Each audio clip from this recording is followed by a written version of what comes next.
Railway फलाटाच्या फटीमध्ये अडकून एका प्रवाशाचा मृत्यू झालेला आहे। मध्य रेल्वेच्या घाटकोपर रेल्वे स्टेशनवरची ही घटना आहे। लोकल आणि फलाटाच्या फटीमध्ये प्रवासी अडकला।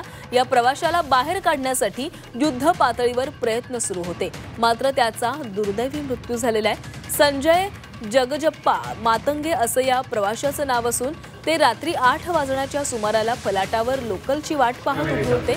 एक लोकल फलाटावर आली असता नेमका त्याच वेळी संजय मातंगे यांना चक्कर आली आणि ते थेट लोकलवर आदळून लोकल आणि फलाटाच्या फटीमध्ये अडकले। आरपीएफ जवानांनी त्यांना बाहेर काढून सरकारी रुग्णालयामध्ये दाखल केलं, मात्र पोलिसांनी त्यांना मृत घोषित केलेला आहे। हा धक्कादायक प्रकार सीसीटीव्हीमध्ये कैद झालाय।